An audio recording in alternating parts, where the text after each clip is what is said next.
Welcome back. Our afternoon programming will begin with a discussion on the role of private capital in delivering innovation for national security.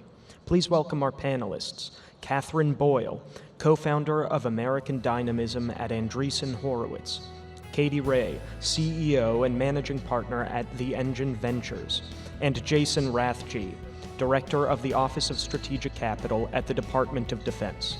The conversation will be moderated by Ms. Stephanie Carter, author and legacy builder. Well, good morning and good afternoon, and I'm going to be a little bit loud because we're competing with the drones, and we're going to try to pep everyone up right after lunch with lots of talk about money and innovation, which is always, just searing conversation. But I'm so glad to be joined by you all, and I'm glad, Katherine, after a brutal 4 hours and canceled flights in the airport, I'm glad that you could go home, get some rest, and join us here online.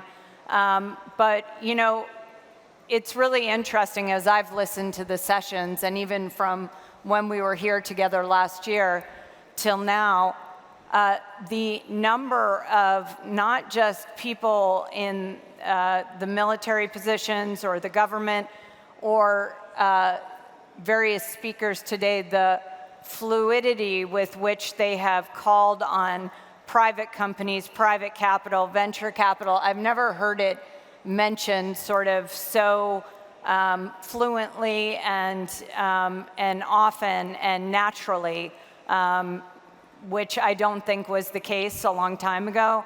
And similarly, I think the number of companies that now are focused on providing for our warfighters, providing for our Pentagon, is certainly more plentiful. I remember in my days in growth capital, if someone came in with a pitch and said they were going to plan to sell to the government, and not just the government, maybe the Pentagon, we were like, that sounds like a real headache. Good luck with that, and be on your way.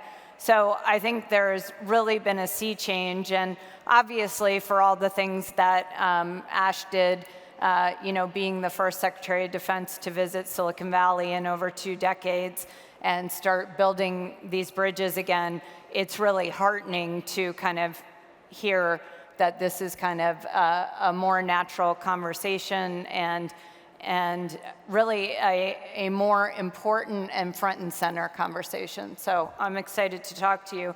I always like to keep it a little bit fun, so I have asked each of you to describe your firm. I know, Jason, you're a different animal. And, we are. Yeah, but I will ask you, I would say, maybe to describe your mission, your firm, and for fun, I did ask you to tell me something that you could give a TED Talk on that has nothing to do with your area of expertise. So, Jason, why don't we start with you? Well, thank you, and thank you for having me back. It is great to be back after last year's with a very similar panel and kind of talk about the progress even in the last 12 months, which I think has been pretty substantial. So I represent the Office of Strategic Capital. We're a bank inside of the DoD, so we provide loans, loan guarantees, and technical assistance to help grow and scale investment, private sector investment, public-private partnerships in kind of 3 key areas: critical technologies, which is really focused on what you call frontier tech, deep tech, or American Dynamism. I think it's a very kind of close overlap around key industries, focusing on U.S. industrial competitiveness, looking at scaling U.S. manufacturing, and then overcoming economic choke points, think shipbuilding, critical minerals. We've been around for about a little over 2 years now, and I think I'm excited for the conversation, getting into the details about what we're doing now. In terms of a TED Talk, outside of work, I only spend time with my 5-year-old twins. And so if I had to give a TED Talk, it would be on how to keep your 5-year-olds entertained without the use of an iPad, which I'd say lasts about 30 minutes, and then I give in. That's awesome. Katie Ray, I run a venture firm called The Engine Ventures. We founded about 8.5 years ago out of MIT with the, basically what we were trying to create is a venture firm that could invest very early stage, translating out of labs at MIT and other institutions like it, for deep technology that was going to solve a tough problem. And what you've noted are very tough problems, and those are things on how do we have enough energy, how do we have enough food, how do we have the right health care. And I would say they're little s security, and often there are many things that are dual use, especially in our advanced systems portfolio. I absolutely love doing it. It's very interesting to fund these areas, but I think very, very important.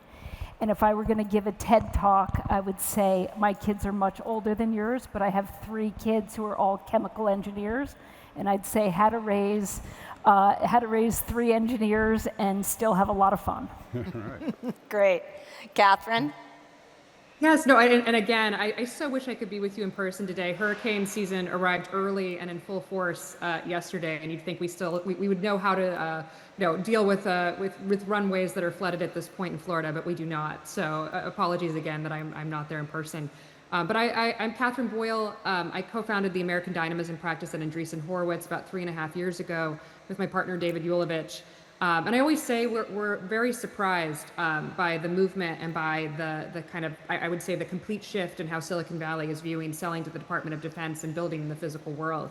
I think when we started it, we thought it would be a 10-year project in terms of investing in companies that support the national interest, whether it's in aero, defense, national security, but also things like housing, transportation, critical infrastructure, energy. We thought it would probably take about a decade to really turn the tide of firms being excited to invest capital in these difficult areas. And in 3.5 years, we've just seen an explosion of venture dollars going into these categories. And really, I would also say knowledge about how these industries work and enthusiasm from the private sector. So I know we'll talk more about that today, but it really has been a sea change in Silicon Valley in the last several years.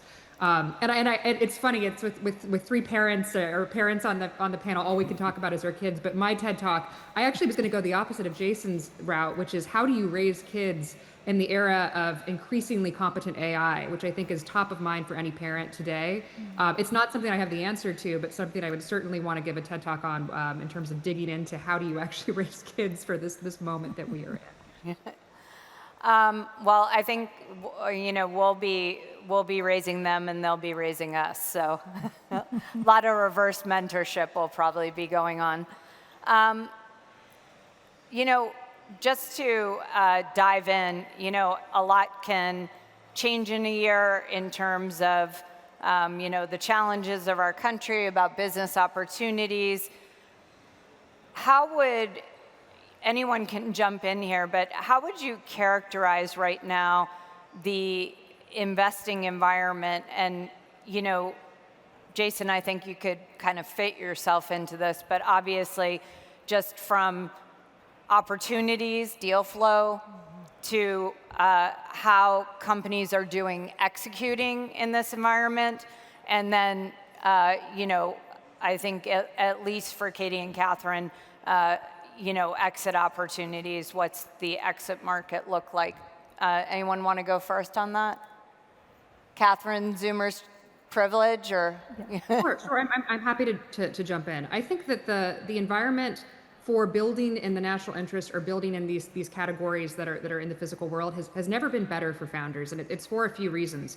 One is that there's just been this incredible diaspora from companies that have already scaled, companies like SpaceX, Tesla, Anduril, companies that now I would say are actually scaled startups, or in many cases public companies. And so when you see the talent that's kind of gone through building and understanding how you produce and how you build hardware, these founders are now leaving those companies and saying, I want to build something, sometimes in a totally different area. Sometimes the people leaving SpaceX don't want to build in space anymore. They want to build in energy, or they want to build in nuclear. And so that diaspora has really been an extraordinary place for investors to invest. I think the other thing that has really changed over the last several years, and I give immense credit to DIU and to the DoD for what they've done to educate the investors. Because for, I'd say 5 years ago, if you talk to investors about companies that are equipped to sell to the DoD, no one knew anything about contracting mechanisms or anything about sort of the kind of alphabet soup that is selling to government. And I'd say that now we have young founders coming in who can speak that language as well as anyone. And I think there is so much education that has happened over the last decade that's really led to this, not only this kind of resurgence of people wanting to invest on the capital side, but also just the founders wanting to build and really being capable of building for a customer that they know. So I think there really has been a change in the last few years just on the supply, like really truly the supply of founders. And that, of course, impacts all of the capital, because if you only have one or two companies building in a space, it's not really a category. But when you have dozens of founders, credible founders building in the space and saying this is where the next generation of technology is going, that leads to investors saying, okay, well, maybe we do need to deploy capital seriously in the space. Maybe we need to hire new partners. Maybe we need to create a fund. And you're seeing a lot of people saying we need to create a fund to focus on this category. And that leads to what I would call enduring capital. And that enduring capital allows for a real ecosystem to emerge. Do you, just one follow-up on that, do you feel like, where do you feel like the capital formation system is right now? You obviously have, people with a little bit different aims like you have, but do you feel, and there certainly has been buyout firms sort of in this space forever, large buyout firms, but where do you feel like we are on developing a true capital formation, kind of across the cycles? Is your thought that as you focus on your companies, as they grow, that there is someone to sort of hand off to in the next sort of building and capital formation process? Katie, anyone? Yeah. Just 5 years ago, I think that was the big question around this category is there growth capital that can follow on to the early stage capital? And that is something that now I think we're seeing, for a while there was sort of, for a handful of companies, yes. But for the rest of them, it's really hard for them to get through the valley of death. And I think what we've seen in even the past 18 months is a lot of companies that were founded in, say, 2021 or 2022, moving faster through that valley of death than we've ever seen.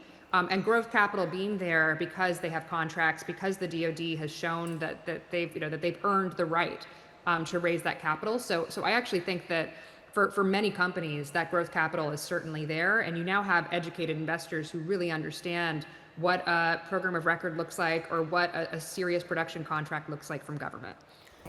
Yeah, I would say, I think that's true, and it's not quite that simple. If we had all the capital we needed, things would be going even faster. So I think there's a bunch of early stage capital and a lot of people trying to do formation in that stage. And there's lots of very late stage capital, but that what we call the messy middle is still problematic. And Katherine, you just referred to it as the valley of death. It's probably the second valley of death for these companies. And I do think government contracts, the DoD, mean more than they used to. But we are still going to have to continue to educate. And I think when policy changes, and there's certainly been a lot going on in terms of what the U.S. policy is on different things and what we value, there's a large middle that I think either party would highly value in this area. But there have been changes. Let's not say that there haven't. I think in those times, there's lots of opportunity in them, but many people sit on the sidelines during that and wait for more certainty. And so I think we are going through both lots of opportunity and lots of uncertainty. And so we'll see how it all shakes out. I also think you have to be realistic. The university endowments are going through a lot right now, and they have been the base of many venture capital funds, as are the pension funds. And so if there's uncertainty there, right, it's some of the lowest capital formation in venture funds in a decade. And so you have to be also realistic there. So I think this public and private partnership is probably fundamental for us to see these incredible companies that we know exist. They're great founders, but we have to be realistic that private capital cannot 100% go it alone. And so we're going to have to work on how we get these companies to the next level and growing very, very quickly. So Jason, we talk about public-private. That's a great place to bring you in. And, Jason loves this conference so much that he was willing to do it 2 days short of leaving the department because he is at the end of his 3-year term and has done an incredible amount. But, last year, you were kind of really getting revved up and stuff. So can you talk about, sort of where you guys are getting in, how you're forming these partnerships through loans, and what you're kind of seeing in your part of the world? I love this conversation so much because it's like so much more evolved than it was, 7-8 years ago when we were just starting on this journey, when Katherine and I were on that first panel together back in like 2019, and I was a captain in the Air Force. I think there's a bunch of things to cover. One of the things I want to highlight about OSC, and probably my favorite 8 hours in this job over the last 3 years, have just happened this last month when we stood up the first ever investment committee inside of the Department of Defense. I would push anybody here to find another DoD organization that actually runs an IC.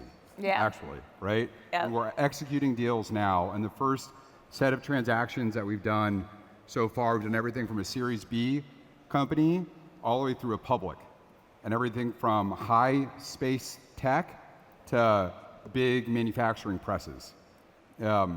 Because the gap in that missing middle that you touched on isn't just about venture, isn't just about large publics.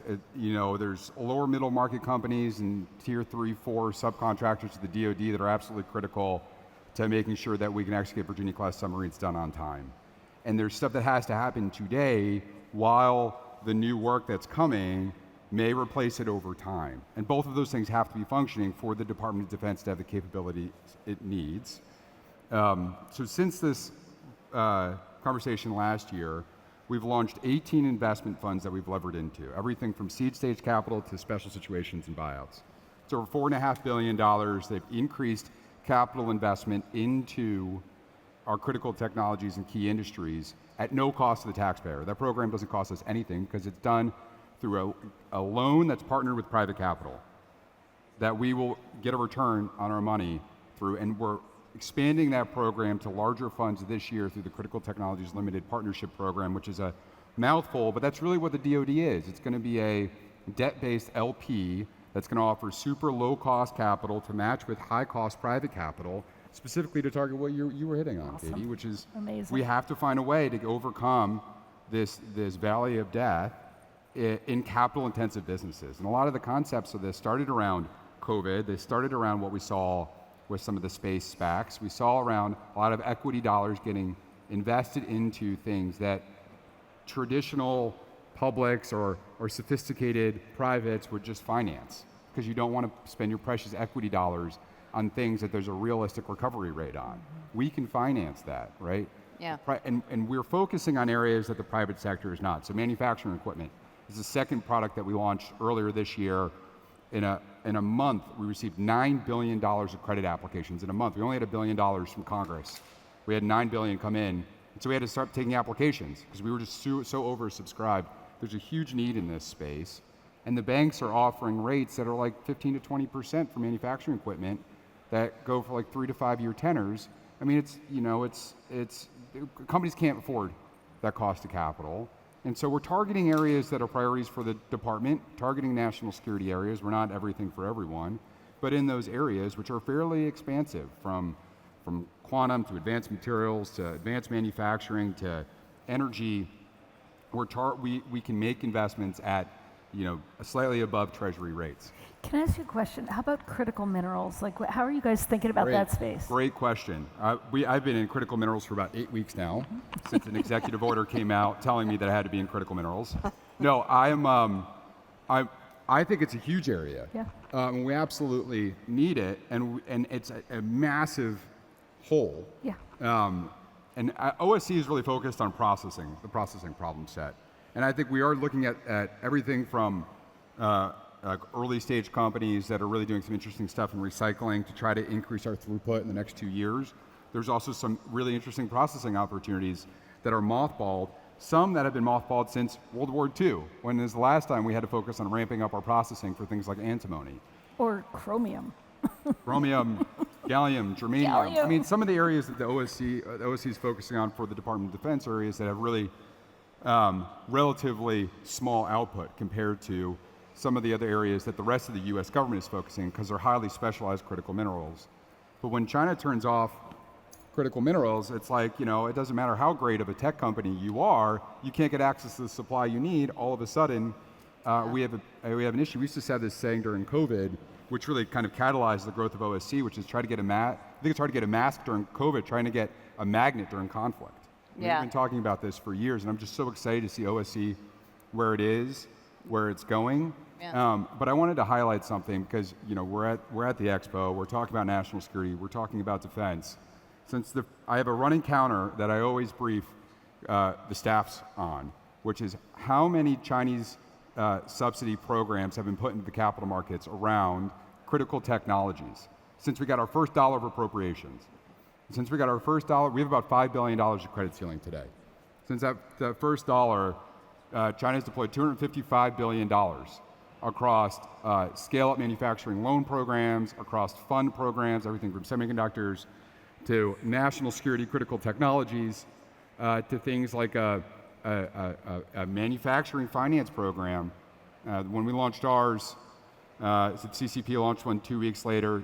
We did $1 billion. We're at a little over Treasury. We're like 6.5 is kind of our average, although every deal is done differently.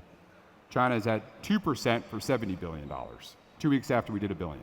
Yeah. So to think that our companies don't have to compete against that kind of externality, we're kidding ourselves. And to your point, We absolutely do. And by the way, I think we have incredible labs here, incredible national labs in this country, and we have to fund them because this is going to be a real problem 4, 5, 6, 7, 8 years from now. The distance between us and China will just grow. If you look at who's publishing in science, the Chinese have definitely caught up with the US, and that is a top journal. So let's go, people. We got to do more. We got to get more private capital, more public capital.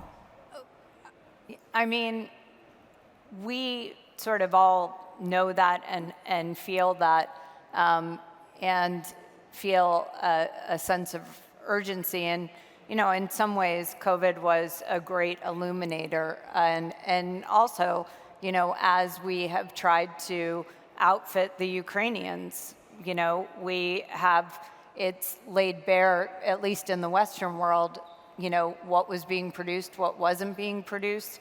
But, in a time that we're kind of talking about cutting things or cutting off things, how it is ultimately taxpayer money.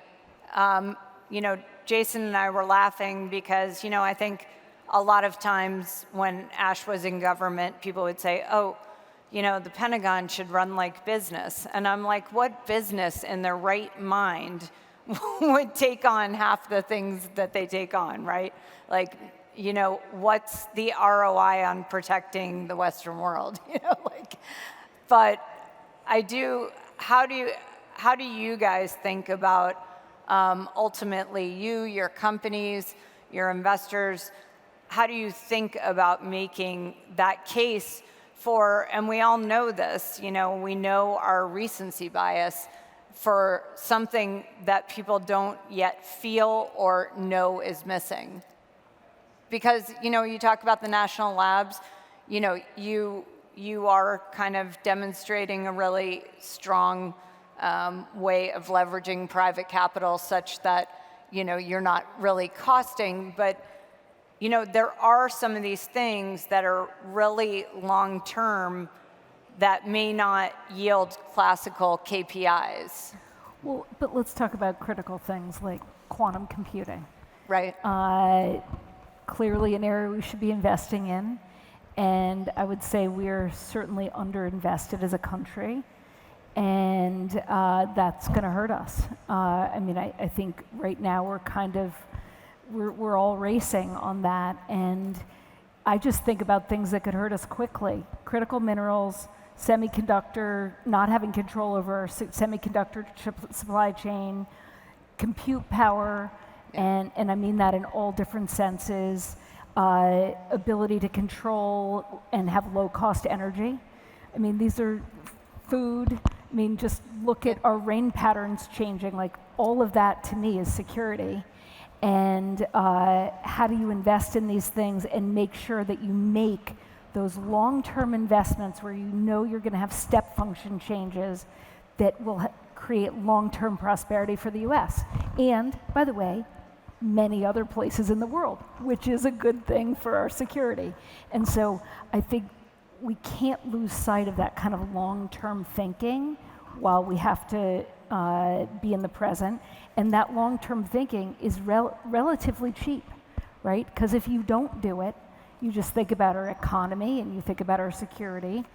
What is the ROI on that? IRA, IRR, whatever. On the brain, right? Yeah. But how do you convince your LPs, right?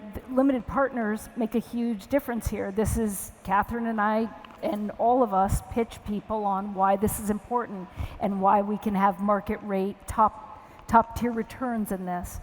And I think if you look at the tailwinds today, they are phenomenal in this space. Like, for us not to invest in this space would be crazy, and most LPs are underinvested in these areas.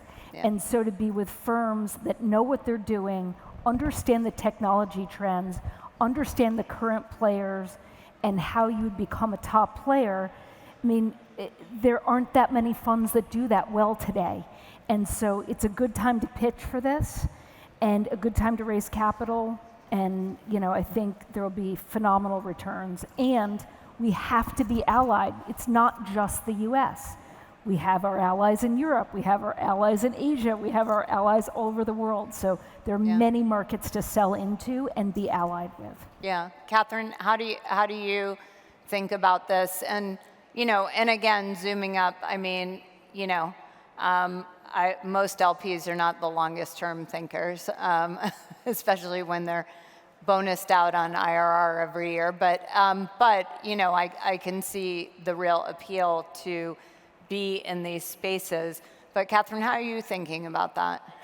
Sure. I mean, I can give a good example that just recently happened. We just had our limited partner summit where we invite all of our limited partners to meet some of our companies, and we always try to represent all of the categories that we invest in at our summit. And this year it was really moving. We received a ton of feedback that the American Dynamism conversation was one of the most impactful they had ever heard, and it's because we had 3 veterans on a panel, all of whom had just started their companies within 3 years. So these companies didn't exist before we announced the practice, all founded after 2022, who are extremely successful founders, some of them unicorns, some of them we think will be unicorns. But, you know, 5 years ago, if you had said that there were going to be veterans who, you know, were not billionaires, that was always the meme, that you have to be extremely successful to start a defense company if you want to get through that valley of death. But these are 3, I would say, just normal, extraordinary founders who are getting through that valley of death, who are building what we would say are generational companies. And I think it was the first time for a lot of our you know, limited partners, and they said it to me, they said it to some of our other partners, like, it makes sense now. And in 2022, it was sort of seen as this contrarian thing. When we first launched it, it was, okay, like, is this marketing? What is this? Like, is this just renaming deep tech? And I think by 2025, everyone understands how important this is, and everyone also understands the real commercial opportunity here. That you're seeing companies like SpaceX go on to extraordinary heights. You're seeing how some of the most extraordinary talent coming out of the universities, they don't want to work in AI or software, they want to work in AI for the physical world. And I think that trend of where is the top tier engineering talent in this country working and where are they going?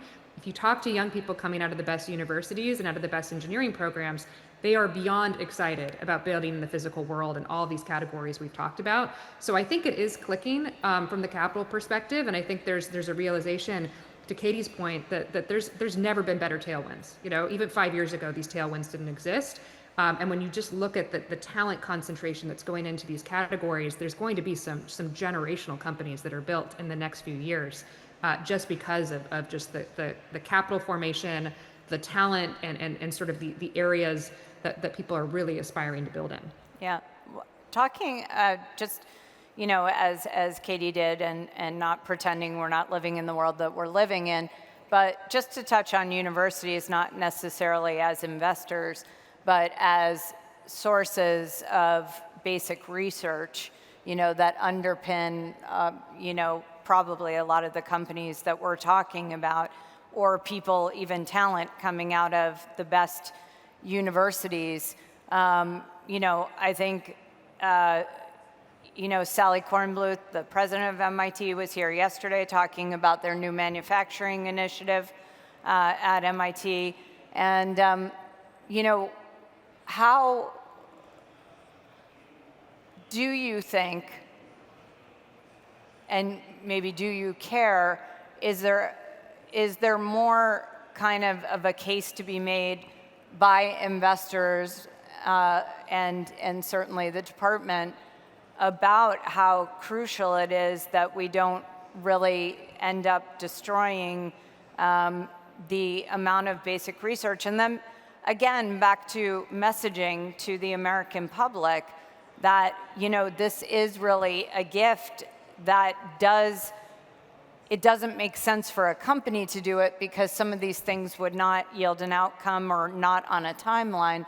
But once they're ready for, prime time, they do underpin a lot of the companies that we really benefit from, and not just benefit from, that are profitable and make people a lot of money. Well, to me, we're in a time where people are slowing the number of graduate students they're taking on. We're not sure if foreign students will be able to come in. So people are being rational right now. They're taking on fewer grad students. That is a short blip I think we can get through. As a long term, I do not think it's a great idea. And because all this basic research, the US directs where those dollars go, right? People ask for grants, they get grants based on things that the US should care about. Like, that's how it works. And so to cut that off will mean we will have many fewer breakthroughs. We're competing on breakthroughs. Breakthroughs are what create industries and what create the future that we want. So that is not something we should slow. I think that is a bipartisan issue. I think people feel the same way on both sides of the aisle. I'm not a political person, but I hear it from both sides. So the question is this a blip and we're all getting our hands around it on what to fund, or is this a long-term trend? And I hope it's not the latter. Yeah. Jason, you have thoughts on this? I mean, I think, last time I was here, I talked about a book that Ash Carter authored along with a couple of economists from MIT and Harvard 30 years ago, called Beyond Spinoff. So I brought it with me today because it tends to be the thing that I continuously review when I'm trying to better understand what should OSC be focusing on, because a lot of the stuff they talked about 30 years ago is ringing true today. I mean, even Jimmy Carter back in the 1970s talked about how we have to rebuild our U.S. American industrial advantage. This was 1979, right? This is a long time ago, and we're still talking about it, right? So these are ever-present problems, and they don't go away. One of the things that Secretary Carter talked about in this book was kind of accepted technology policy and then the gray zone. Accepted technology policy was always kind of going back to the Bush days, post-World War II. The U.S. government has the responsibility to fund basic science and technology, basic R&D, and then research for a public good, like a military capability. Yeah. And those are kind of just accepted, and they've been accepted for quite some time, I think. And I've seen R&D programs throughout my tenure, and they come and they go, but generally the investment's there. There's also a gray zone that they talk about, which is really what we're talking about today. And I think there's 3 areas in the gray zone which kind of map close to what we're doing. I'll call them something different. First is pathfinder technologies. Think fusion, right? Fusion is a pathfinder. You're breaking new ground. I would call electric vehicles maybe 20, 15 years ago very, very similar. You're creating a whole new industry. Then you talk about infrastructure technologies. Think about advanced manufacturing. This is a technology that supports a broad range of technology areas. Mm-hmm. And then the last one, which is what we named our organization around, is strategic technologies, which is the most hazardous part of the gray area because it's the most confusing, I think, generally about what's the responsibility of the public sector versus what's the responsibility of the private sector. I think semiconductors is a great example. And I tell the story about TSMC all the time. If you saw my initial pitch briefing to the DoD around OSC, you would have seen a picture of Morris Chang on it. Because TSMC is a great example. It was a 50-50 split between private capital and the Taiwanese government. When Morris Chang had $0 of equity when he founded that company because he was a government civilian, right? I mean, it's a great example of a strategic area that had to compete from their eyes around externalities.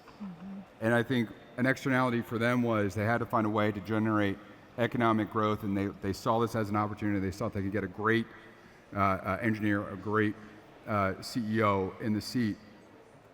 The United States has a massive externality today called the CCP, right? And if we're not focusing on channeling our programs around investing in areas that we are competing over, which I think the department really is focusing on, being really structured and efficient about what we're going to focus our S&T dollars on, our purchasing dollars on, which I think to Catherine's point, has really, we've gotten better. The DoD has gotten better. Catherine's talking about, how she's seeing founders come in. I'm seeing political appointees come in. I'm seeing general officers now being promoted to ranks. I mean, just look at the chairman of the Joint Chiefs and his background. I think you're seeing people that have an immense background in this space, and I do think it's creating an efficiently focused channel around how do you do it. Not just, we all know we need to do it, but the tactics around how do you get from A to B has become really precise. So I think everything from S&T to the purchasing of goods and all of that really important stuff in between has to happen, or else we are going to lose. Right. Can I ask a question though? Sorry, do you mind? No, Katie, it's your panel. No, I Come on. wanted to follow up because I'm so curious about this. If there were private capital in that last category where there isn't enough, like what would you want Katherine and I to invest into? I have 33 covered technology categories. Yes, I know, but pick a couple. What would you be excited about? Well, I will say, I'll talk about the focus of ours over the last few months, kind of in addition to the areas we've been investing in to date, which are fairly expansive for the office, which are critical minerals, shipbuilding, and I think, certainly we've been focused on drones, but I would say the supply chain for aerospace in a broad way for a long time. And I think when you look at the drone problem set, everything from, we were talking about electric brushless motors for, 7 or 8 years now. Last year we got really focused on battery fabrication, not for electric vehicles, not for cell batteries, but for prismatic and pouch cell batteries. I mean, there are key economic choke points that the United States has for many of the sectors that we've been investing at the, B2B, B2C level. And I will be honest, one of the reasons why I came back after I left the Air Force to start OSC is because the capital community has not been investing in these areas. Yeah. And there's a reason why one of our first products was revitalizing the SBIC program, which had really shifted away from venture, investing in companies like Intel and Apple and Sun and Cray, and into like more like these mezzanine debt structures. We're shifting it back to investing in critical technologies because we haven't seen investment dollars going into those spaces. And as we saw the liftoff of venture, now it's like, okay, what's next? What's the next part of the capital stack that's missing? And how do we use, I think, prudent government economic policy, which is debt, to be more efficient? If reconciliation happens, we'll have a $200 billion credit ceiling at OSC. It'll be the largest bank in the federal government.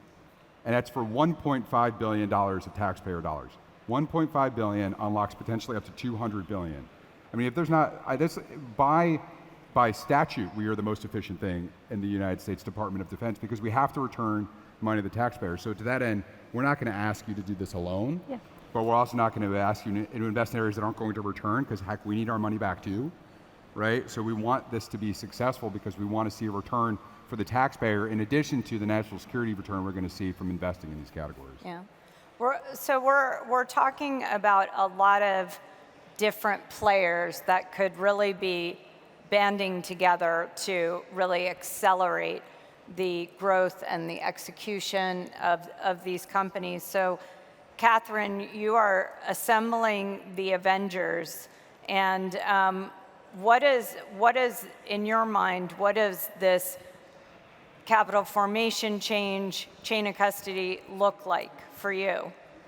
Yeah, well, just to go back to something that Jason just said, because I love how he distinguished Pathfinder technologies versus strategic, and I'd add another category, and this is where I actually think that venture capital and equity capital can do the most work. And I always distinguish it by, I always say to people, we don't invest in science fair experiments. Like 20 years out in the future, that is not what we're investing in. But we're investing in production companies. And going back to the university conversation, people do not learn manufacturing at universities. They learn technology, but they do not learn. Well, at MIT. Well, and that's very exciting. That's very exciting. But they haven't learned, production for 30 years. You've had to go into a company. Oftentimes, the people who know production the best do not have university degrees, but you have to learn it inside of a company. And so one of the commonalities we've seen between the companies that have really scaled production and have really what we think will be the next generational companies, they all have production leads from SpaceX, from Tesla, from Gen 1.0 of the manufacturing companies that dominate America today, I would say. And so I think there's something about sort of understanding where venture capital can work, which is for companies that need to go from 0 to 1, 1 to 10, 10 to 10,000, whether it's satellite buses, whether it's cars, whether it's any sort of thing we have to produce in mass drones, I think most of that work is going to be learned inside of a company. It's going to be very difficult to teach that sort of thing and sort of that sort of production inside of a university system or in theory. Although all the technology that young engineers learn in universities are very important for how it's applied, but the application of it's going to have to happen inside of companies. And I think it's sort of similar for venture capital when you think of where is our massive amounts of venture capital, whether it's, I've seen estimates as high as this is a $50 billion a year annual subsidy to the DoD from private capital. Where is that capital going to go? It's going to go to things like shipbuilding, because let's produce thousands of boats. It's going to go to the things we know how to produce in bulk, and that's a good thing. So let's make sure that private capital is focusing on sort of that production sort of style of technology. But then for the research style, or the sort of Pathfinder, to use Jason's word, that's probably going to be done in different arenas. You don't see 30-year time horizons in sort of the commercial sector in terms of where people will place their bets and where people are investing. So I do think that distinction has to be made, and we have to make sure that we're not kind of not focusing on the research of the future, but also recognizing that the private dollars are really going to be focused on production and sort of what we need today and what we can buy today. Yep. Kathy, Katie, you want to jump in on that? I would just add to that, I think the Pathfinder technologies, the key there is when is it the right time to translate them? So, fusion has had 50 years of research before it was ready to translate. That's awesome. We wouldn't be here today if the US government hadn't done that. I mean, Ash was very involved in this. But you must translate it at some point, because then it becomes a production company. And when to do that and how to do that and how to partner, I think is so fundamental. And it's not just fusion, it's many, many areas that flip into Pathfinder spaces. And, I would put quantum in that category. I don't know where you would put it, but I would certainly put quantum there, and many parts of AI are also there. And so private capital does have to come into there to accelerate this, because you learn so much when you actually do it in a company format. So I think it's a really exciting time, but that partnership is going to have to continue to be there because of the disadvantages our companies are going to be at if the government isn't also there. Do you want to weigh in? I mean, from my lens, we talk about the Department of Defense.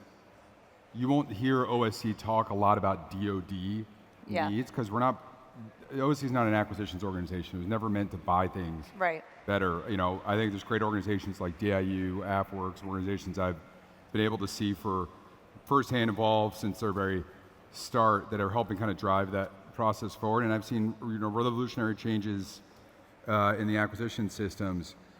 But at the end of the day, buying things better doesn't help solve the fusion acceleration issue. It's not going to help quantum. Right. DoD is not going to be able to buy us into a leading quantum industry, right? So we have to find other ways around some of these strategic areas. Yeah. Shipbuilding. We're going to have to take part of that commercial market. the U.S. is going to have to own part of that market share, not just defense, because we build defense ships today, right? I mean, we're continuously delayed on trying to deliver them, so you can debate how good we are at it, but like many of the areas we're focused on at OSC have always been what I would call undercapitalized commercial technology areas that are critical to national security, which when you look at the defense industrial base as a category, it's fairly small. It's the entire supply chain and everything that surrounds that are these strategic technology sectors or strategic industries that we need to find a way to ensure that there's a competitive advantage. And I think we have to think about that not as a competitive advantage of companies in the same industry, but as the US as an industry globally. And I think you're seeing that. You're seeing a lot of that happen. Now, that doesn't mean we have to subsidize it. There are other more elegant ways to do it, and I think OSC is one of those. Yeah. But we have to work in partnership with all of the other parts of the government. I mean, our first chief investment officer, J.R. Gibbons, is now working in the Treasury Department. We have OSCers that are now at the Department of Commerce. This is an interagency opportunity for us to think about how do you combine all of these levers to focus on these big strategic 0 to 1 moments, like quantum, because it's not just the compute architecture of which there are a few different competitors, it's the entire sub-infrastructure. Totally. It's cryogenics, it's photonics, and if you look across all of these strategic industries, they're all in a very similar point.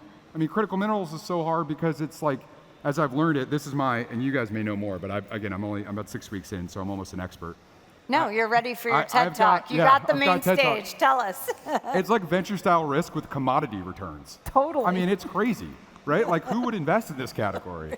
We have to, and we have to find ways to do that at scale. And I think there are ways, right? And there are ways, but it requires a partnership with the government to be able to do that, because the government and the taxpayer, the risk of inaction here far outweighs the risk of action. So we have to take these bets. We have to do it smartly. We have to do it intelligently. And the last time I was here, I talked about, if you're interested in OSC, certainly go to the website. We have an incredible team at the office now. We're about double the size we were last year, and we're going to continue to grow. And I think it's a great opportunity for folks who have a finance background. I mean, the conversations in an OSC investment committee are like incredibly breathtaking for me. Having been in the Department of Defense, I get to see real investment professionals debating the merits of a particular investment, assessing risk against opportunity, combining the best of what the department's technical expertise is, which we involve in our underwriting process, the future of the sector as it relates to the national security need, and the creditworthiness of the deal. Looking at the modeling that we've built over this last few years on this, it's been an awesome amalgamation of all these different topics into like just one hour meeting when you make an investment decision. Because there's so many different parts of this problem set that have to be solved simultaneously, and it will take the entire capital stack to figure that out. And I guess that's what I'm hitting on. I think that we're hearing about the great power competition most acutely with China. And, as Ash used to like to remind people, China's a communist dictatorship. They can muster all sorts of resources from a very centralized vision, and they have shown their ability to be quite long-term about things. I don't think things there are as rosy as they would like us to believe. I mean, they're trying to thread quite a needle right now. But at the same time, we live in a country of immediate gratification, of short-termism, of Wall Street, of short-term incentives. And, as JFK used to say, you got to fix the roof while the sun's shining. And I agree with you. What you're all saying is we are going to require a level of coordination by sort of entities that don't have a mandate or any type of forcing mechanism to be working together. And so, as we're kind of winding down, why doesn't everyone give me their sort of, I know we've gone in a little bit different direction than my questions I typed out to you, but it's been, I think, a really rich conversation. But, kind of Katherine, I'm giving you a magic wand, and besides having your flight take off last night, what do you kind of want to see for the health of American dynamism and for the companies that you are backing and the founders you are backing, and ultimately, I think our desire to really keep the edge in this country. Yeah, no, it's a great question. And just going back to where we have the strategic advantage and where China has the advantage, we are very behind on production. That's the thing that keeps me up at night, is how do we just increase the level of production? And so I'd say a lot of where I've been investing has been focused on what I call production companies across many different sectors, but companies that can go from 1 to 10 to 10 to 10,000 as quickly as possible because of the skill of the team or because of the need. But what I'd say that I sometimes think we overlook some of our major advantages. One being, we have an incredible advantage in space. China is nipping at our heels, but at the same time, what we have been able to do in terms of owning low Earth orbit and in terms of owning launch has been extraordinary as a country. And so I think we have to continue investing in space because that is the next theater and because that is a strategic advantage.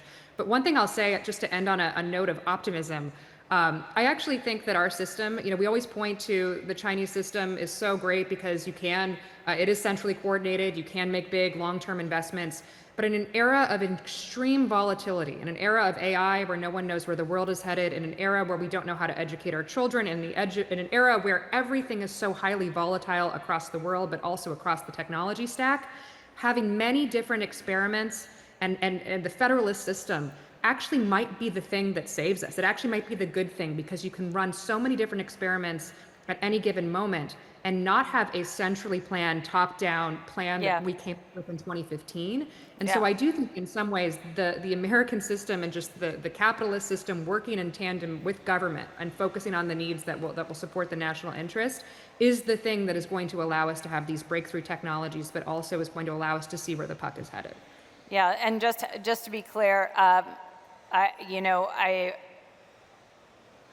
hope I was just describing a condition of the adversary and not, I think Ash Carter would send a lightning bolt down if he thought I was suggesting that system is advantage. But I do think that's often a meme we hear. I hear it constantly because it is a centrally planned system, they can focus more on production, which is true.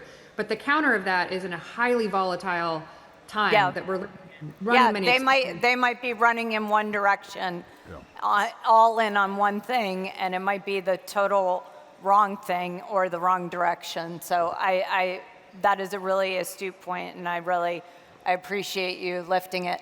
I'm going to give you guys a quick second. Okay, well, I would say that I agree with you, Katherine, that I think our system overall is incredibly dynamic, but there's a lot of hard data to say that we kind of think it's top-down planned, but it's about money. Money is being invested in fundamental work on science and engineering that will create systems of prosperity. And if we're not going to invest that money, don't think we're going to be ahead, because we have been the ones to invest in those long-term thinking organizations, our national labs, our universities, and that has been our fundamental advantage. We can't stop now. China knows that is why it has worked for us, and they're doing that. So why would we let up the gas pedal now? That would be, I just think, let's not do that. Let's get smart about how we invest into the universities and the national labs and into our companies through these partnerships, because we have the best people in the world, and we have many, many substantial advantages. But if we shoot them all, that's our peril. Okay. I think just when I look at today inside of the government, there's such, not just in the DoD, across USG, there's such a strategic focus around this acute competition and about these specific sectors. And like we talked about the tailwinds here, I think it's been channeling for us. It's not just OSC, there's other Federal Credit Development Finance Corporation, Export-Import Bank, the DOE loan program, all coming together. I mean, I've never seen this happen before. Yeah. And it's happening at mass and at scale because we know we need to compete. And I will say to Katherine and Katie's points, one thing the U.S. knows, and I've seen it happen, I saw it happen during COVID, you know, I saw it happen after the September 11th, when a lot of us who are now here decided to join the military. Like, America rallies around threats, and they rally around a clear national call to action. And Yeah. I'm seeing it happen now in ways that I couldn't have imagined 10 years ago. So I have incredible hope for the future. I think the future is extremely bright, and I think we're going to get back to doing hard things at scale in ways that, you know, we couldn't have contemplated, you know, even 5 years ago. Well, I want to thank my panelists, and I want to take the privilege here for 1 second. There is a tradition in the Pentagon that when you leave, you get clapped out. And I'd like everyone to join me in clapping out Jason and thanking him for his service this last 3 years. All right.